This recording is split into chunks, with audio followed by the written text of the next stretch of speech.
다툼이 어디에서부터 나느냐? 너희 지체 중에서 싸우는 정욕으로부터 나는 것이 아니냐? 너희는 욕심을 내어도 얻지 못하여 살인하며 시기하여도 능히 취하지 못함으로 다투고 싸우는도다.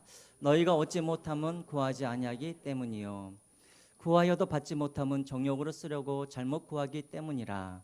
간음한 여인들아, 세상과 벗된 것이 하나님과 원수됨을 알지 못하느냐? 그런즉 누구든지 세상과 벗이되고자 하는 자는 스스로 하나님과 원수되는 것이니라. 너희는 하나님이 우리 속에 거하게 하신 성령이 시기하기까지 사모한다 하신 말씀을 헛된 줄로 생각하느냐? 그러나 더욱 큰 은혜를 주시나니 그러므로 일렀으되 하나님이 교만한 자를 물리치시고 겸손한 자에게 은혜를 주신다 하였느니라. 그런즉 너희는 하나님께 복종할지어다 마귀를 대적하라 그리하면 너희를 피하리라. 하나님을 가까이 하라 그리하면 너희를 가까이 하시리라. 죄인들아 손을 깨끗이 하라. 두 마음을 품을 자들아 마음을 성결하게 하라. 구절 말씀 준비한 데 있죠? 이것은 우리 본문에서 같이 읽겠습니다. 자, 우리 옆 사람들과 우리 같이 한번 인사할까요? 우리 하나님과 친하게 지냅시다. 우리 같이 한번 인사하겠습니다. 하나님과 친하게 지냅시다.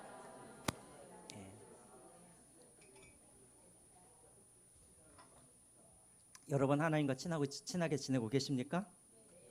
혹시 여러분 중에 천국에 가가지고 하나님이 낯설어 가지고 그동안 대화도 많이 안 하고 그동안 하나님의 음성도 많이 안 듣고 하나님과 교제도 안 해서 하늘나라에 가가지고 쑥스러워하실 그런 분들은 아니 계시겠죠.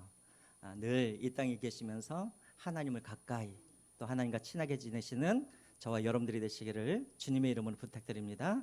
자, 우리가 지난주에 우리가 계속해서 야고보서를 통하여서 우리에게 믿음이 있다고 하는 사람들에게 이 야고보서는 지금 누구에게 말한 거냐면 안 믿는 사람들에게가 아니라 믿는 사람들에게 말하고 있는 거예요. 내게 믿음이 있다고 하는 사람들에게 그 믿음이 구원받을 만한 믿음인지 그 믿음이 정말 살아있는 믿음인지 그것을 한번 확인해 보라고 지금 야고보가 계속해서 이야기를 하고 있는 거예요.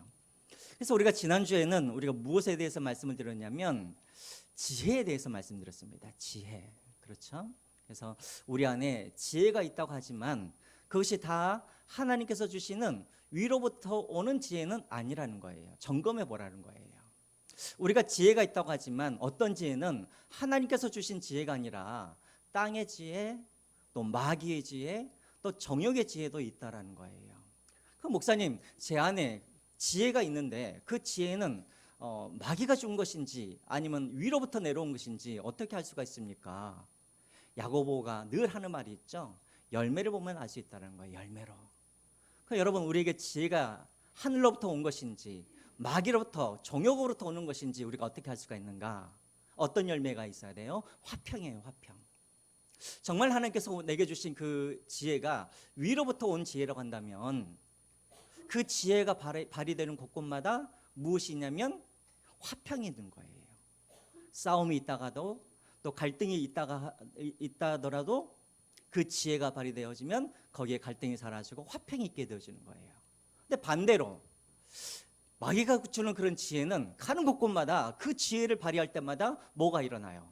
불화가 일어나고 갈등이 일어나고 자꾸만 화평이 깨어지는 거예요. 이것이 바로 열매인 거예요. 자, 그래서 사실은 오늘 이제 우리가 읽은 이 4장 1절부터 오늘 이 본문도 사실은 이제 지난주에 우리가 설교했던 그것과 사실은 연관이 있어요. 사실 오늘 이 본문은 어떻게 해석을 해야 되냐면 교회 안에 있는 그런 다툼들 또 교회 안에 있는 이런 갈등들 우리가 지난주에 화평에 대해서 이야기를 했잖아요. 그러니까 교회 안에서 이런 갈등이 원인이 무엇이고 어떻게 그것을 해결해 가야 되는가에 대해서 오늘 이제 사실은 이 본문이 그런 쪽으로 사실은 해석이 되어져야 되는데 또 다음 주에도 보면은 또 교회 안에 그런 갈등에 대한 이야기가 또 나와요.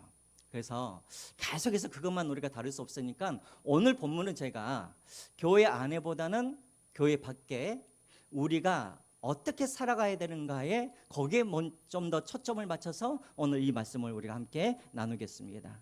그렇게 염두하시고 우리 1절부터 한번 보겠습니다. 1절 너희 중에 다툼이 어디로부터 나느냐 너희 주체 중에서 싸우는 정욕으로부터 나는 것이 아니냐 말씀을 그냥 띄워주시기 바랍니다. 여러분, 아담과 하와가 번제한 이후에 싸움과 다툼은 어디를 가나 존재하게 되어 있죠. 지금도 막 세계 곳곳에서 전쟁이 일어나고 있는데 나라와 나라 간에 그런 싸움이 일어나고, 또 나라와 나라만의 싸움이 일어난 것이 아니라 가정에서도 막 싸움과 다툼이 일어나고 있죠. 또 우리가 뉴스를 보면은 맨날 정치인들이 서로 막 싸우고, 또 부부 간에, 부모와 자식 간에 계속해서 다툼과 싸움이 끊이질 않고 있습니다. 그러면 교회 안에는 다툼이 없는가? 여러분, 교회 안에는 당연히 다툼이 없겠죠? 맞아요? 그래, 우리 교회는 없어요. 그래서 참 감사해요. 근데 어떤 교회는 교회 안에 다툼이 있고 싸움이 있어요. 심지어는 우리가 너무나 존경하고 있는 사도 바울, 사도 바울도 싸웠어요, 안 싸웠어요? 사도 바울도 막 다퉜어요. 누구랑 다퉜어요? 사도행전 15장에 보면은 바나바와 다투죠. 어찌 보면 이것은 또 진리 문제도 아니에요, 따지고 보면. 그렇죠? 바나바의 조카 마가를 데리고 가느냐 안 데리고 가느냐, 이 문제예요. 우리 같으면, 야, 사도 바울 같으면 좀 양보하고 그렇게 데려갈 텐데, 사도 바울도 치열하게 서로 막 바나바와 싸우다가, 바나바가 누구예요? 사실은 자기의 멘토 역할을 해준 사람이죠. 바나바가 사울이, 아니 누구죠? 바울이죠. 사도 바울이 있기까지 바울을 도와준 사람이 누구냐면 바나바인데, 이상하다. 제가 어제 오늘 아침 너무 빨리 일어나가지고 그런가? 갑자기 새벽 4시에 눈이 떠지기 시작하더니, 바울이 있기까지 도와준 사람이 바나바인데 바울이 바나바를 그냥 받아버렸어요, 이렇게. 그러니까 교회 안에도 이런 다툼과 싸움이 있는 거예요. 여러분, 그러면 다툼과 싸움이 왜 일어나는가? 다 명분이 있어요. 그렇죠? 여러분, 우리 막 뉴스에 보면은 정치인들 보세요. 민주당이건 국민의힘이건 다 말은 누구를 위해서 싸운다 그래요? 국민들을 위해서 한다 그랬어요. 근데 국민들을 위해서 싸워요, 정말로? 자기 배지를 위해서 싸우는 거죠, 사실은 보면. 그렇죠? 그러면 여러분, 교회는 어때요? 교회는 제가 전에도 여러분들에게 말씀을 드렸지만, 제가 미국을 떠나기 전에 제가 마지막으로 사역했던 그 교회도 몇 년째 목사님파와 장로님파가 서로 싸웠어요. 명분은 뭐냐면 다 하나님의 영광을 위해서예요. 목사님이 우리 교회를 떠나야 교회가 바로 선다, 이게 장로님들 주장이었고, 또 목사님들 주장은 저 장로들이 교회를 떠나야 교회가 거룩해지고 교회가 바로 세워진다 그랬어요. 근데 여러분, 결국은 교회가 깨어져 가지고 목사님이 이제 떠나셔 버렸는데, 명분은 다 하나님을 위해서예요. 하나님을 위해서. 여러분, 어떤 교회를 다 가보세요. 다 가보면, 물어보면 다 하나님의 나라를 위하여서, 진리를 위하여서, 정의를 위해서 한다고 그래요. 그러나 정말 그런가? 오늘 1절 말씀을 한번 보시기 바랍니다. 1절 제일 뒤에 뭐라고 나와 있어요? 무엇으로부터 싸움이 일어나냐고요? 정욕으로부터. 정욕. 여러분, 정욕이 뭐예요? 정욕이 우리의 욕심이죠. 그렇죠? 쉽게 말하면 욕심이죠. 욕심. 그러니까 하나님과 상관없는 나의 만족을 위한 그런 정욕들. 그러니까 여러분, 교회 안에서 우리가 다투는 걸 보면 막 말은 진리 문제 때문이라고 하지만, 사실은 내가 높아지기를 원하고, 내가 인정받기를 원하고, 내가 무엇인가를 소유하고자 하는데 그것을 소유하지 못하였을 때, 사실은 교회 안에서도 마찬가지고 가정에서도 세상에서도 우리가 싸우고 다투고 그렇게 하는 것이죠. 그러니까 교회도 마찬가지예요.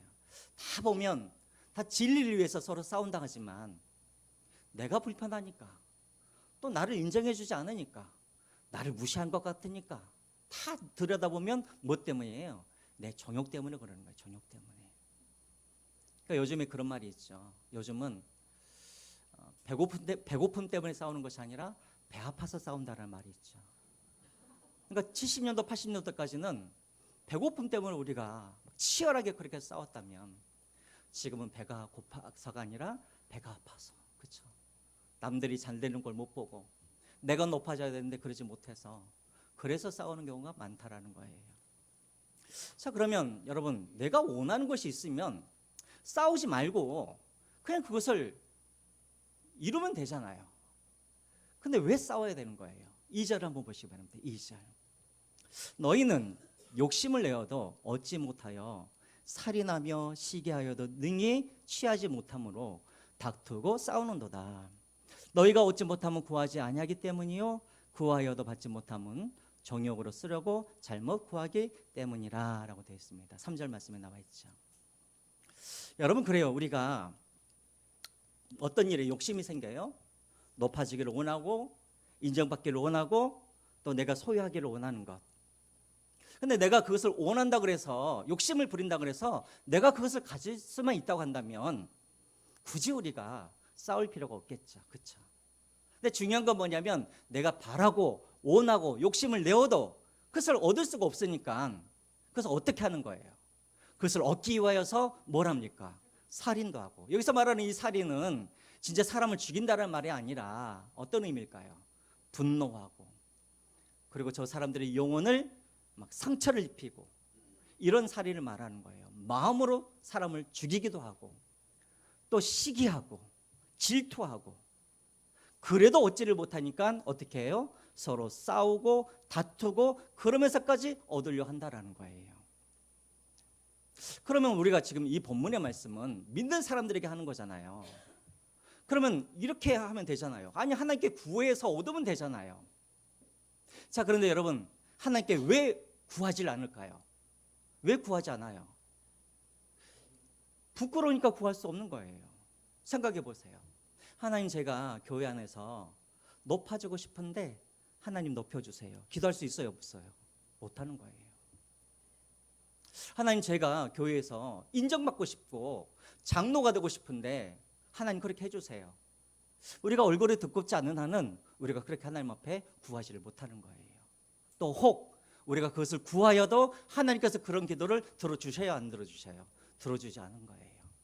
그러니까 사람들이 정욕대로 내가 원하는 것을 내가 구하기 위하여서 하나님께는 구할 수도 없고 또 구해도 하나님께서 주지 아니하실 것이고 그렇기 때문에 내가 어떻게 하는가? 싸우고 다투고 그래서 내가 내 힘으로 정치하려고 하는 거예요. 그러니까 계속해서 그렇게 정욕에 그렇게 사로잡힌 사람들은 가는 곳곳마다 어떤 일이 벌어지냐면 자꾸만 그 공동체가 깨어지고 공동체 안에 싸움이 일어나게 된다라는 거예요. 여기에서 우리가 이제 긴장해야 할 건 뭐냐면 바로 이 말을 누구에게 하고 있는가. 1절과 2절을 보면 여기서 너희는 이라고 했다. 여기서 너희는 누구냐면 하나님을 믿지 않는 사람들이 아니라 누구예요? 하나님을 믿는 사람들에게 말하는 거예요. 그러니까 하나님께 예배도 드리고 기도도 하고 하나님의 말씀도 듣는 사람인데 그 사람은 어떻게 살아가냐면 어떻게 자기가 원하는 것을 얻으면서 살아가냐면 하나님께 기도하고 하나님께 은혜를 구하면서 하나님께 필요한 것을 얻으면서 살아가는 사람이 아니라 자기의 정욕에 충만하여서 자기가 욕심하는 것을 그 원하는 것을 얻기 위하여서 수단과 방법을 가리지 아니하고 심지어는 다른 사람들을 살인하고 시기하고 다투고 싸우면서 그것을 얻어내고자 하는 그런 사람들에게 야고보가 이야기를 하는 거예요. 그래서 여러분, 오늘 이 본문의 핵심은 무엇이냐면 그리스도인이란 어떻게 살아가는가, 이게 핵심인 거예요. 여러분, 내 정욕을 위하여서 수단과 방법을 가리지 아니하고 싸우더라도 다투더라도 내가 원하는 것을 얻고자 하는 이 사람은 그리스도인입니까? 아닙니까? 그리스도인이 아니에요. 나도 그렇게 살아가는데 그런 사람도 없어요. 이건 그리스도인의 삶의 방식이 아닌 것이죠. 그리스도인들은 어떻게 살아가는 사람들이 그리스도인이에요? 하나님께 필요한 것들을 구하고 그래서 하늘에서 주신 그 각종 은사와 좋은 것과 하나님의 은혜로 사는 사람들이 이게 누구예요? 그리스도인인 거예요. 그러니까 그리스도인들은 자신들의 지혜와 자신들의 능력과 자신들의 그런 수단과 방법을 가리지 아니하고 원하는 것을 얻는 사람들이 그리스도인이 아니라 그리스도인은 누구인가? 하나님께 구하고 그 은혜로 사는 사람들이 그리스도인이라는 거예요. 근데 이런 사람들이 우리 주변에 많이 있다라는 거예요. 제가 전에도 한번 여러분들에게 예화를 한번 들었는데, 아니 이 집사님도 막 귀가 간지러우실 것 같은데, 제가 이제 과거에 어떤 교회인지 말 안 하겠습니다. 안수 집사님 한 분 계시는데, 이제 제가 이제 신방을 갔어요. 저기 이제 안산에 계신 분인데, 이제 공장을 운영하시는 분이에요. 이제 중소기업처럼. 근데 이제 제가 처음으로 이제 그 사업체에 방문했는데, 그 사업체의 3분의 2 정도가 다 그 외국인 노동자들인 거예요.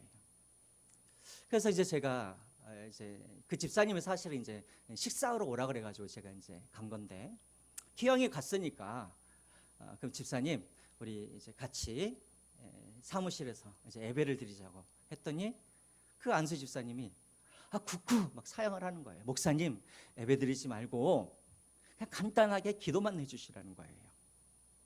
그래서 좀 이상하죠. 다른 데 가면 막 예배 드려달라고 막 그러는데, 그래서 왜 그러세요? 그랬더니 우리 직원들은 자기가 교회 다닌 줄을 모른대요. 비밀 요원처럼 막 교회를 다니세요. 그래서 왜 그래요? 그랬더니 그래야 사업을 할 수가 있다는 거예요. 그러니까 과거에도 그런 일이 있었대요. 과거에도 자기가 안수 집사라고 했더니 그 이제 외국인 노동자들이나 이 직원들이, 이 사장님 교회 다니시는 분이 월급도 좀 올려주시고 또 좀 시계도 좀 해주시고 좀 이렇게 좀 해주시고, 자꾸만 직원들이 그것을 이용한다는 거예요. 그러니까는 이제 이제 한번 이제 직원들이 바뀌면서 그 뒤부터는 제가 절대로 그리스도인인 것을 드러내질 않는다는 거예요. 그래서 제가, 아니 집사님 그러면 외국인 노동자들이 보면은 다 불교 국가, 무슬림 국가에서 왔는데 그 언제 그들에게 전도를 합니까? 그랬더니 목사님 그것은 하나님께서 알아서 하시겠죠 하면서 뭐라 그러시냐면, 공은 공이고 사는 사입니다 그러는 거예요. 그럼 공은 뭐예요? 공은 사업이 공이고, 사는 뭐예요? 신앙은 사라는 거예요. 그래야 사업이 잘 된다는 거예요. 그분은 저한테 자세한 이야기는 안 했지만 사실은 그래야 또 이게 숨겨야 또 계약서도 이중으로 쓰기도 하고 또 이게 세금도 좀 이렇게 줄이고 아마 그러시지 않았나라는 생각도 들었습니다. 그걸 보고 나서 제가 충격을 받았어요. 그리스도인이라는 것을 드러내면 사업이 안 되는가 보구나. 그때 제가 이제 알았습니다. 제가 지난주에도 여러분들과 잠깐 이야기를 나눴는데, 저희 누님이 압구정에서 몇 년 동안 큰 교회에서 구역 모임을 했다고 했잖아요. 교회 다니면서. 지난주에도 여러분들과 말씀드렸지만 그 주변에 있는 사람들이 다 변호사, 검사, 판사 다 이런 사람들이에요. 그러니까 이 아주머니들이 거의 불법 같은 그런 합법적인 그런 탈세를 하면서, 또 우리 누님의 이 말에 의하면 이 서민들은 도저히 상상할 수 없는 그런 방법으로 그렇게 돈을 벌면서 그렇게 한다라는 거예요. 근데 그것을 부끄럽게 생각하지도 않고 구역 모임 때 그런 이야기들을 서로 나눈다라는 거예요. 그러면서 마지막으로 그렇게 간증을 나누면서, 은혜스럽게 이렇게 돈을 번 간증을 나누면서 마지막에 뭐라 그러냐면, 모든 것이 다 하나님께서 하셨습니다. 하나님의 은혜입니다. 그렇게 한다라는 거예요. 여러분 그게 맞는 거예요? 그리스도인이면 어떻게 우리가 살아가야 되는가? 전적으로 하나님을 의지하고 하나님께 구하고 하나님께서 주시는 힘과 능력과 지혜와 각종 은사와 좋은 것으로 살아가는 사람들이지, 그리스도인이 자기의 정욕을 채우기 위하여서 살인도, 시기함도, 다툼도, 싸움도 마다하지 않고 그렇게 자기가 원하는 것을 얻어내려고 하는 그런 사람을 우리가 그리스도인이라고 말할 수가 있는가? 그래서 여러분 4절을 보시기 바랍니다. 4절, 야고보가 말하고 있는 거예요. 4절 같이 읽겠습니다. 같이 읽을까요? 시작. 간음한 여인들아, 세상과 벗된 것이 하나님과 원수됨을 알지 못하느냐? 그런즉 누구든지 벗이 되고자 하는 자는 스스로 하나님과 원수되는 것이라. 갑자기 앞에서는 너희는 그렇게 하다가 갑자기 4절에서는 뭐라고 그러냐면 갑자기 바뀌어버려요. 뭐라고 그래요? 간음한 여인들아 라고 말을 해요. 간음한 여인, 또 세상과 벗된 자, 하나님과 원수된 자, 다 똑같은 말이에요. 아니 왜 갑자기 야고보가 갑자기 성도들에게 간음한 여인이라고 그렇게 정말 입에 담을 수도 없는 그런 말을 야고보가 그렇게 심한 말을 할까요? 여러분, 우리가 성경에 보면 제가 전에도 말씀을 드렸지만 하나님과 우리 성도 간의 그런 관계를 많은 비유로 설명을 하죠. 예를 들면 양과 목자와 양 관계로, 또 왕과 백성의 그런 관계로. 근데 가장 정말 우리가 좋아하는 그런 비유가 뭐냐면 하나님은 우리의 무엇이고 남편이시고 우리는 하나님의 뭐예요? 신부이고. 그런 성경 구절이 어디 나와 있습니까? 우리 이사야서 54장 5절에 보면은 이렇게 나와 있죠. 같이 한번 읽겠습니다. 시작. 이는 너를 지으신 이가 내 남편이시라. 그의 이름은 만군의 여호와시며 내 구속자는 이스라엘의 거룩하시니라. 그는 온 땅의 하나님이라. 우리가 한번 예수님을 믿기로 작정하고 믿으면 하나님은 우리에게 누가 되시냐면 남편이 되시는 거예요. 그리고 우리는 그분이 신부가 되어지는데 그 남편이 되신 그 하나님은 어떤 하나님이시냐면 만군의 여호와, 모든 군대의 왕이시라는 거예요. 거룩하시며 온 땅의 하나님이시라, 온 땅의 주인이시라는 말이죠. 자, 그러면 여러분, 하나님 우리의 남편이시면 신부인 우리는 누구만 바라보면서 살아가야 되는 거예요? 네? 하나님, 남편이신 하나님만 바라보고 살아야겠죠. 그런데 여러분, 이렇게 한번 생각을 해보세요.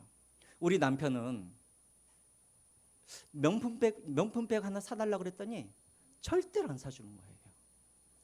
그래서 옆집을 봤더니 옆집에 있는 이 남자가 너무나 자상하고 돈도 많은 거예요. 그래서 그 부인이 옆집 남자한테 가가지고 나 명품백 하나 사주세요 했더니 따라오라는 거예요. 그래가지고 백화점에 가가지고 명품백을 그 남자가 사줬어요. 여러분, 맞아요? 틀려요? 이쪽은 사주면 좋죠. 그렇게 하면 돼요? 안 돼요? 그래도 대답을 안 하시네. 우리 남편은 맨날 밥만 주고, 근데 저는 랍스터가 먹고 싶은 거예요. 근데 앞집에 있는 남자가 부자이고 자상해요. 그래서 앞집 남자한테 랍스터 좀 먹을 수 있을까요? 했더니 같이 강릉에 놀러 가자는 거예요. 그래서 같이 강릉에 놀러 가가지고 맛있는 랍스터를 먹고 돌아왔어요. 이러면 돼요, 안 돼요? 왜 김혜성 원사님 말을 안 하세요? 그쵸, 콩가루죠, 콩가루죠. 그래요. 이게 간음하다는 거예요, 간음하다. 하나님이 내 남편이시면 내가 하나님을 의지하고 내가 필요한 것이 있으면 하나님께 구하고, 그리고 하나님께서 주신 그 은혜를 받아서 내가 필요한 것들을 채워가면서 그렇게 내 인생을 그렇게 살아가는 것이지, 하나님이 아니라 우리가 구약에 보면은 수많은 이스라엘 백성들이 매번 반복했던 것처럼 우상에게 가가지고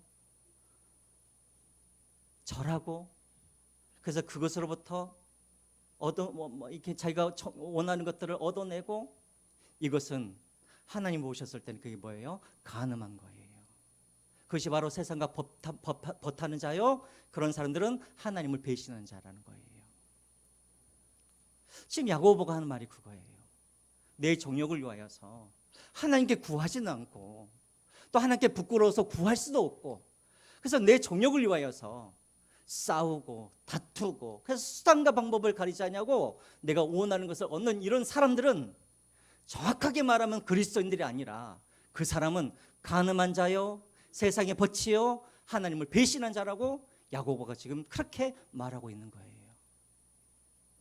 우리 하나님이 원하시는 것이 무엇인가? 5절입니다. 5절을 한번 보시기 바랍니다. 우리 남편 되신 하나님은 우리에게 이렇게 말씀하시죠. 5절 보여주시겠어요?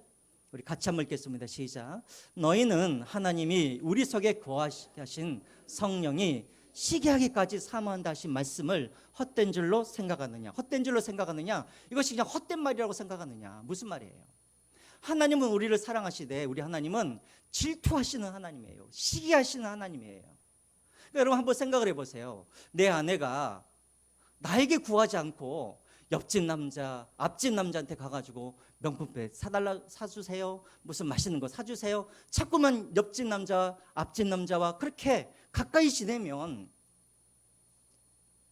내가 정말 남편이라고 한다면 야, 우리 부인이 참 사랑이 많구나 이렇게 말하겠어요? 아니죠. 분노하죠. 그래서 시기한다, 질투한다 말은 무엇이냐면 독차지하고 싶다는 말이에요. 독차지하고 싶단 말이에요. 그렇죠? 여러분, 우리가 남편으로서 내 아내가 내 아내의 사랑을 자꾸만 다른 사람들에게 나눠주는 건 우리 싫잖아요. 나만 바라봐 주기를 원하고 나만 의지하기를 원하고 내가 내 아내의 사랑을 내가 독차지하기를 원하잖아요.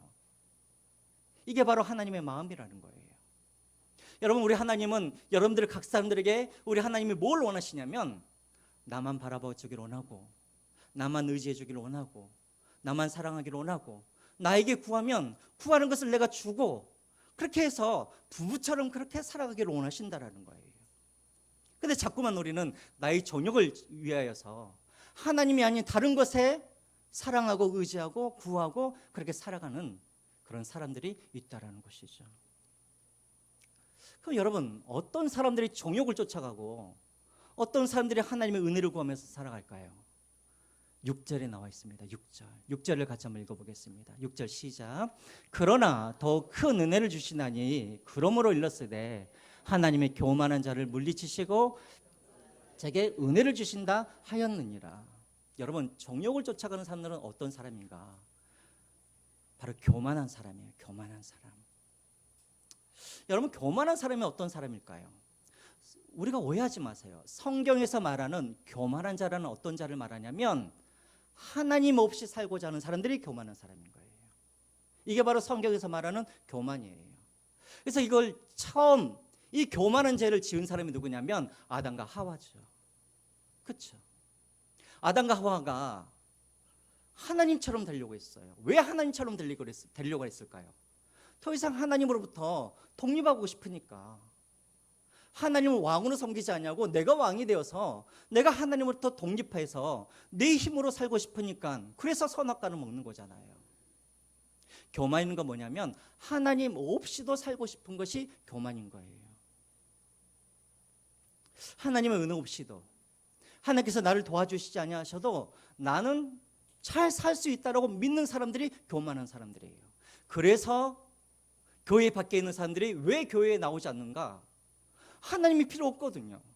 하나님 없이도 내 능력으로 내 지혜로 내가 가지고 있는 재산으로 학벌로 나는 하나님 없이도 행복하게 잘 사는데 뭐하러 교회까지 가가지고 하나님의 말씀에 순종하면서 그렇게 살아갑니까? 이게 바로 교만인 거예요. 그래서 여러분, 교만한 사람들은 어떤 특징이 있는가? 절대로 하나님 앞에 구하지를 않아요. 그래서 여러분, 교만한 사람들 특징이 뭐예요? 하나님 앞에 간절함이 없어요. 하나님에게 허기지지도 않아요. 하나님께 목마르지도 않아요. 여러분, 한번 지난 주간 여러분들의 삶을 한번 되돌아보시기 바랍니다. 만약에 여러분 중에 하루라도 내가 기도 없이 여러분들이 잘 살고 계신다고 한다면, 하루라도 말씀을 읽지 않았는데도 불구하고 내가 잘 살고 있다고 여러분들이 생각하신다고 한다면, 내가 예배를 드리지 않았는데도 나는 너무나 잘 살고 있어요라고 하는 분들이 계신다고 한다면, 그분들은 다시 우리 안에 있는 믿음들을 점검해 보아야 되는 거예요. 그게 바로 교만한 사람들의 특징이거든요. 하나님 없이도 잘 사는 사람들이 바로 교만한 사람들이고, 이런 사람들이 정욕을 쫓아 살아가는 사람들이에요. 어떻습니까? 지난 한 주간 기도도 안 하고 살았는데, 예배도 드리지 않고 살았는데, 말씀을 내가 묵상하지도 않았는데 잘 사셨습니까? 그렇다면 한번 여러분들의 믿음을, 우리의 믿음을 점검해 볼 필요가 있는 거예요. 그러면 여러분, 거꾸로 겸손한 자는 누구일까요? 겸손한 자는 그냥 어떤 말이, 표정이 그냥 낮은 모습으로 그냥 겸손한 척하는 게 겸손이 아니라, 하나님의 은혜 없이는 나는 살 수 없습니다라고 고백하고 날마다 하나님의 도움을 구하면서 사는 사람이, 이 사람들이 바로 겸손한 자인 거예요. 교만한 사람은 하나님 없이도 살 수 있다라고 생각하는 사람들이 교만한 사람이라 한다면, 겸손한 사람은 하나님 없이는 나는 단 하루도, 단 1분도 나는 살아갈 수 없습니다라고 고백하면서 그렇게 살아가는 사람들이 겸손한 사람인 거예요. 이런 사람들은 하루라도 예배를 드리지 않으면, 하루라도 말씀으로 내 마음을 채우지 아니하면, 하루라도 내가 기도하여서 하나님의 은혜를 내가 구하지 않으면 나는 살 수 없기에 매일매일 하나님을 찾는 사람들이, 이 사람들이 겸손한 자요, 이런 겸손한 사람에게 하나님께서 뭘 주신다고요? 은혜를 주신다라는 거예요. 그러면 누가 그리스도인일까? 교만한 사람은 그리스도인을 할 수 없죠. 겸손한 사람이 그리스도인을 할 수가 있죠.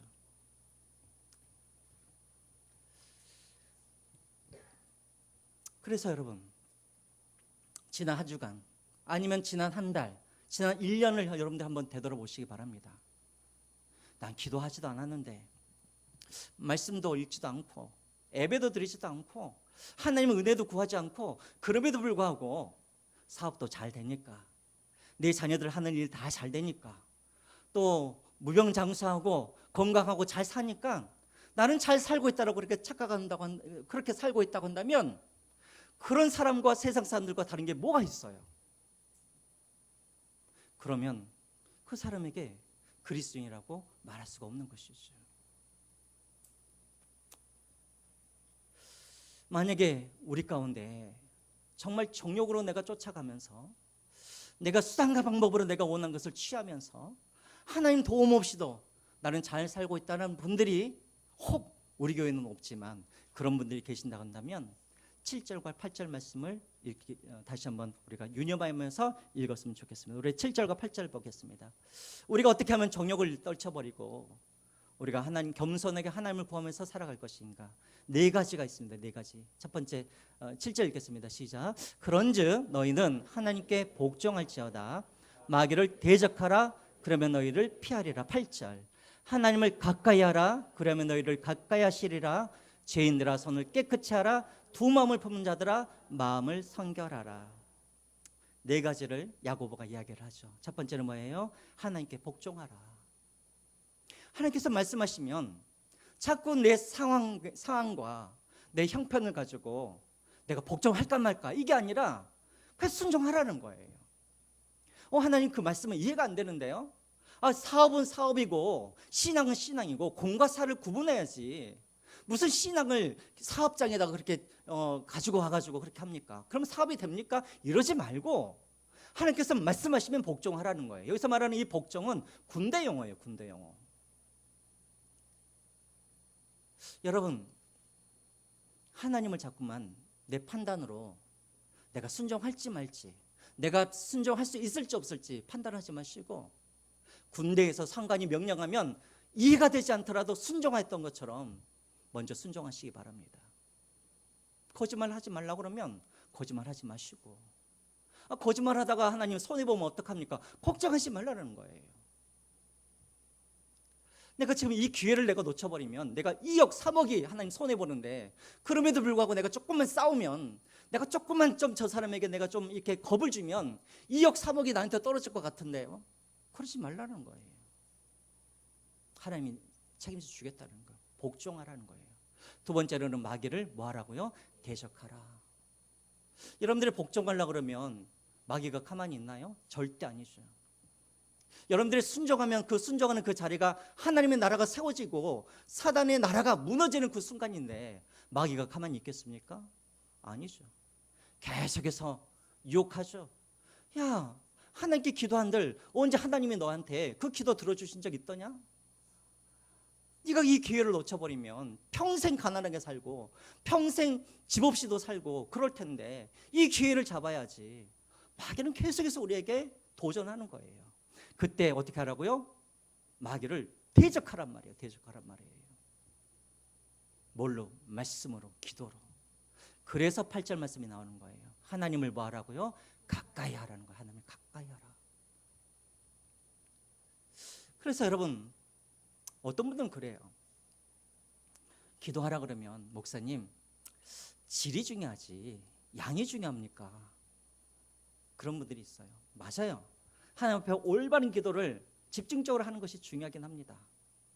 또 어떤 분들은 예배에 좀 주중에도 좀 예배를 나오셔가지고 좀 예배를 드리시고 그렇게 하라고 그러면 목사님 한 번 드려도 잘 드리는 것이 중요하지 여러 번 들은 게 중요합니까? 그래요. 그러나 여러분 하나님 앞에 우리가 채워야 할 기도가 있는 거예요. 여러분들이 양을 무시하지 마세요. 양이 모아지면 질을 이기는 것이 바로 양인 거예요. 그래서 여러분 제가 보기에는 우리 성도님들 중에 기도 없이는 지금 안 될 분들이 계시는데 기도하지 않아요. 예배 나오지 않아요. 그 문제가 기도하고 하나님께 매달리면 해결될 것 같은데 나오질 않아요. 그냥 하나님께서 알아서 해주시겠지 그러시는 것 같아요. 아니에요. 그건 마귀의 소리예요. 하나님께 가까이 하세요. 기도하심으로 예배 자리에 나오시고 말씀의 자리로 나오세요. 그래야 마귀를 대적할 수 있는 것이에요. 그리고 마지막으로 뒤에 보시면은 손을 깨끗이 하라 두 마음을 벗는 자들아 마음을 성결하게 하라. 여러분 마음이 중요합니까? 행위가 중요합니까? 우리는 이렇게 물어보면 우리는 마음이 당연히 중요하죠. 맞아요. 마음이 중요해요. 근데 야고보는 계속해서 뭘 강조하고 있냐면 행위를 강조하고 있어요. 그래서 보세요. 원래대로 간다면 마음을 성결하게 하라 그리고 난 다음에 손을 깨끗이 하라 이게 맞아요. 근데 야고보는 뭘부터 말을 하냐면 손을 깨끗이 하란 말이에요. 이게 무슨 말이에요? 먼저 움직이란 말이에요. 그러니까 기다리지 말고 기도하라는 거예요. 말씀의 자리로 나와서 말씀을 들으라는 거예요. 또 하나님께서 겸손하라 그러면 겸손하고 포기하라 그러면 포기하고 먼저 행동을 하라는 거예요. 이게 야고보가 강조하고 있는 거예요. 자꾸만 하나님 내 마음이 중요하니까 마음이 움직여져야지 행동을 하죠. 야고보는 그렇잖아요. 손을 먼저 깨끗이 하라 그래요. 뭐예요? 행동하라는 거예요. 결심하면 결심해서 머물지 말고 당장 새벽기도 나와서 기도하고 또 말씀 앞에 서고 또 포기할 건 포기하고 그렇게 하라는 거예요. 그리고 두 마음을 품지 말고 마음을 성결하게 하라. 마음을 성결하라는 말이 무슨 말이냐면 한 마음을 가지란 말이에요. 한 마음을 가지란 말이에요. 오늘 제가 이 말씀을 안 드리려다가 마음만 갖고 있다가 갑자기 우리 집사님이 기도하시는 바람에 제가 말씀을 드립니다. 야곱이 돌아왔어요. 20년 만에 야곱이 돌아왔으면 야곱이 원래는 어디로 가야 되는 거예요? 베델로 가야 되죠. 근데 야곱 안에 두 마음이 생긴 거예요. 하나님도 잘 섬기고 싶고 부자도 되고 싶고. 그래서 야곱이 어디에 머물게 됩니까? 베델로 가지 않고 세겜에 머물게 되어지죠. 그러다가 야곱이 하나님 앞에 회개하고 돌이키고 약속을 기억하고 어디로 갑니까? 베델로 가는 것이죠. 한 마음으로 다시 마음이 모아져서 가는 거예요. 이게 바로 거룩인 거예요. 사랑하는 성도 여러분, 우리 안에는 항상 두 마음이 싸우고 있는 것 같아요. 옛사람과 새사람, 정욕과 그리고 하나님 나라의 그런 가치들이 계속해서 싸우고 있습니다. 그럴 때 여러분 먼저는 하나님의 말씀에 복종하십시오. 그럼 마귀에게 대적하십시오. 그리고 하나님께 가까이 나아가십시오. 그리고 한 길로 가시는 마음의 성결, 손을 깨끗게 하십시오. 그렇게 살아가시기를 주님의 이름으로 부탁드립니다. 우리가 읽지는 않았는데 9절과 10절을 한번 보겠습니다. 9절과 10절. 슬퍼하며 애통하며 울지어다. 너희 웃음을 애통으로 너희 즐거움을 근심으로 바꿀지어다. 10절 말씀입니다. 주 앞에서 낮추라. 그리하면 주께서 너희들을 뭐하시리라? 높이시리라. 여러분, 지난 한 주간, 지난 1년 동안 여러분들은 무엇 때문에 슬퍼하시고 무엇 때문에 여러분들을 울고 애통해 하셨습니까? 혹시라도 다른 사람들이 가지지 못한 것 때문에 억울해서 눈물을 흘리지는 않았습니까? 또 다른 사람들의 자식들은 다 잘 되는데 우리 자녀만 잘 되지 못해서 슬퍼하셨습니까? 그러나 오늘 9절 말씀은 정말 우리가 슬퍼할 것은 무엇인가? 정말 애통해야 할 것이 무엇인가? 하나님 없이도 잘 살고 있는 그것 때문에 우리가 슬퍼하라는 거예요. 만약에 여러분 중에 정말 우리가 슬퍼할 건 뭐냐면 하나님께 기도도 안 하는데 말씀에 순종하지도 않고 말씀에 나아가지도 않는데 예배드리지도 않는데 내가 잘 먹고 잘 살고 내가 원하는 것을 다 취하면서 그렇게 살고 계신다면 그것 때문에 여러분들 슬퍼하시고 애통하십시오. 왜요?